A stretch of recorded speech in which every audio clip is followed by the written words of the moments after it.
Welcome to the deep dive. Today we're digging into some really interesting source material.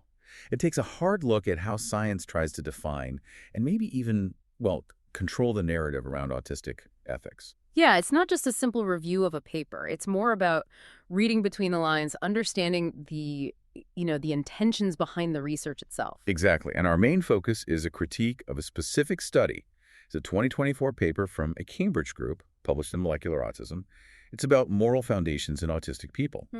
On the surface, Greenberg, Allison, Baron Cohen, and the others, it looks like standard research. But the analysis we received from our listener, it sees something quite different. That's right. This critique doesn't view it simply as science. It argues this is part of a much longer effort, almost a tradition, to kind of establish a moral hierarchy. The source actually uses some strong language, calling it sort of narrative warfare, aiming to reshape ideas like fairness and care to fit, well, a particular academic view. Narrative warfare. Wow. Okay, let's unpack this. What we want to do today is figure out what's really at stake here. How do these established research networks actually work? How do you measure something as slippery as morality? And crucially, what happens when that data is used to define who fits the human norm? What are the real-world risks? Right. So let's start where the critique starts. The basic question the Cambridge researchers ask. The source material points out it sounds, well, neutral, almost innocuous, almost polite. The question was, do autistic people share the same moral foundations as typical people? And right there, according to the critique, is where the problem begins. Before any data, the phrasing itself sets up a hierarchy, doesn't it? Typical people are the benchmark, which immediately implies that autistic morality is somehow questionable. It needs to be proven, measured against that standard. The source calls it gatekeeping dressed as inquiry. So it's not really an open question. It's more like a test. Do they measure up? That's the argument. And the source sees this as fitting into a pattern, the Cambridge tradition of defining autistic people by what they supposedly lack. It used to be the deficit of empathy. That was the big one for years.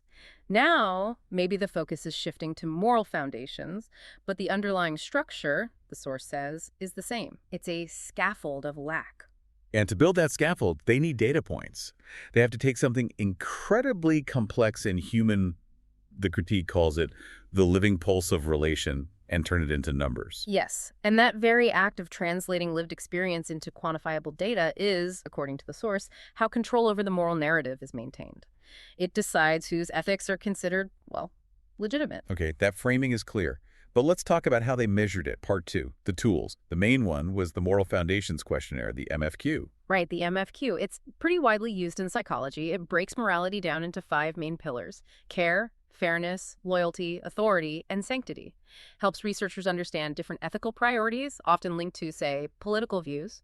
But the source material we have is really critical of the MFQ itself.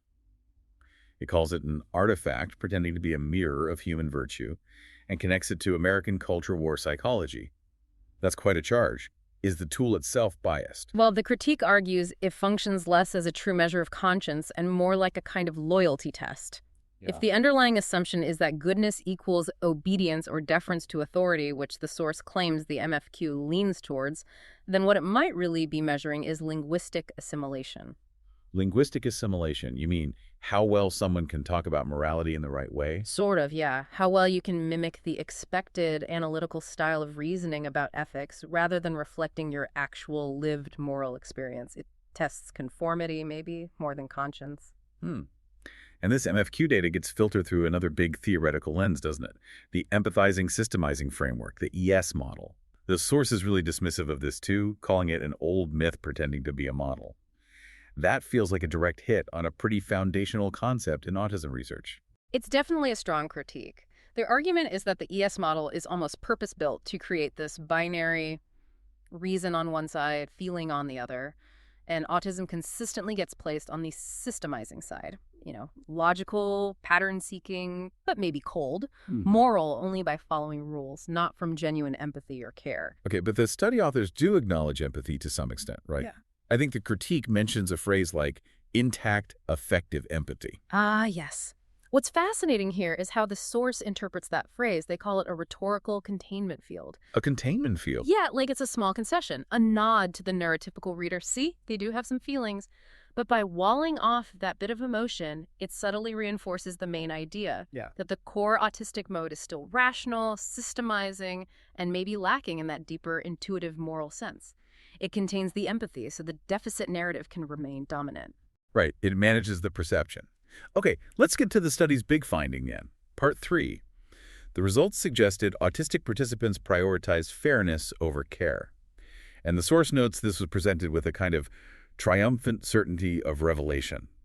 Why is that specific finding, fairness over care, considered so significant by the researchers, according to this critique? Well, it's all about how fairness is being defined and, the critique argues, weaponized. In the Cambridge context, the source claims fairness isn't about justice in a broad sense. It means something much narrower. Proportionality, adherence to rule, precision of exchange. Think fairness as calibration, like administrative orderliness. Okay, so if autistic people score higher on that kind of fairness. Then the implication is that the good autistic is the one who is highly compliant, who follows the rules precisely, who fits neatly into systems, predictable, orderly, good for administrators, perhaps. But the source offers a completely different vision of fairness, doesn't it? Something called autistic fairness. Yes, a powerful contrast. It's defined not as liking rules, but as fidelity to truth, a deep, almost visceral aversion to hypocrisy. It's about honoring reciprocity, demanding transparency, consistency, coherence. It's not about deferring to authority. It's about aligning with truth. That's a very different concept. So how strong was the data supporting the original finding, the fairness over care distinction? And this is where the critique gets really sharp. It points out that the actual measured differences between the groups were apparently tiny, so small they could vanish in the rounding, is the quote. Wait, seriously, the core finding was based on statistically negligible differences. That's exactly what the source contends. They call it a theology of numbers. The argument is that the research framework needs to find difference. Autistic people must be measurably distinct. So if the data is weak, even statistical noise gets interpreted as profound moral revelation to keep that narrative going. Wow, okay, and that manufactured distinction then has downstream effects. Which brings us to part 4, the political drift. The source highlights a curious turn in the paper, where the researchers link this systemizing mind profile and thus autistic people with libertarian political leanings, basically mapping morality onto politics. And this really sets off alarm bells in the critique. The source sees this as a deeply problematic move. It takes autistic traits like a strong desire for autonomy or a resistance to arbitrary rules that don't make sense and reframes them as simply libertarian self-interest. It kind of strips the ethical core away and makes it sound like purely economic or political rationalism. And the immediate worry for the listener and the community is the potential policy impact of that framing. The source argues this gives an academic halo, a sort of scientific justification for policies that might favor privatizing care or cutting back on collective support systems. Exactly, if we connect this to the bigger picture. If you scientifically frame a whole group of people as inherently self-reliant and anti-collective, well, that provides convenient cover for reducing state responsibility, doesn't it? It justifies pulling back support if the narrative is they prefer to be independent anyway. Precisely. The source views this as narrative warfare in action, taking genuine autistic ethical stances like valuing honesty, directness, not wanting to be coerced, and twisting them into the language of austerity or deregulation, an ideology that could ultimately harm the very community being described. So the tools like the MFQ, the frameworks like ES, they measure certain things, perhaps in a biased way, and miss others entirely. Yeah. What does the source say is being missed? That takes us to part 5. Yeah. The unmeasured foundations. Right. The critique argues that the truly core autistic moral foundations just aren't captured by these instruments. Things like mutual aid, reciprocity, ecological attunement. Ecological attunement. Yeah, a sensitivity to environments, maybe. Also, integrity of gesture, sensory truth. These aren't things you can easily check off on a questionnaire focused on authority or sanctity in the traditional sense. So how does autistic morality operate, according to this view? The source describes it as working through resonance, not rule. It's based on things like pattern fidelity, seeking consistency, emotional exactness, a refusal to accept falsehood or manipulation in interactions.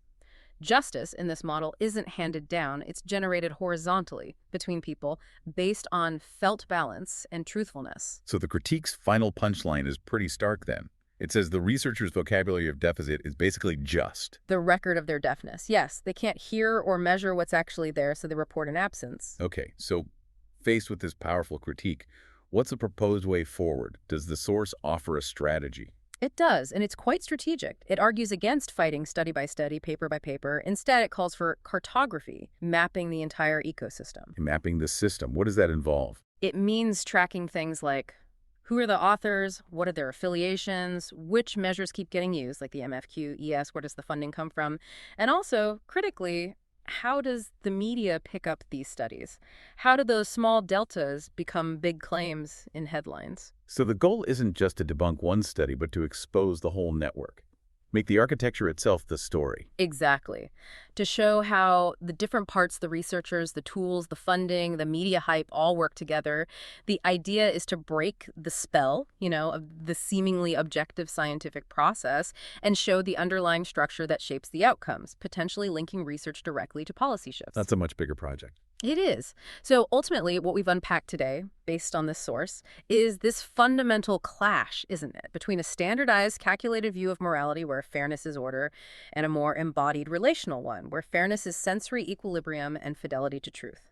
And the source leaves us, and you listening, with a really challenging final thought. If this whole system, the tools, the frameworks, the funding, can misrepresent something as fundamental as autistic ethics, then what other vital human qualities might be getting distorted or just completely ignored? Things like creativity maybe, or loyalty, or different forms of care, simply because they cannot be standardized by the instruments we currently favor. What is lost when we mistake the measurement for the actual meaning? A crucial question. Thank you for sharing this really thought-provoking source material for our deep dives today.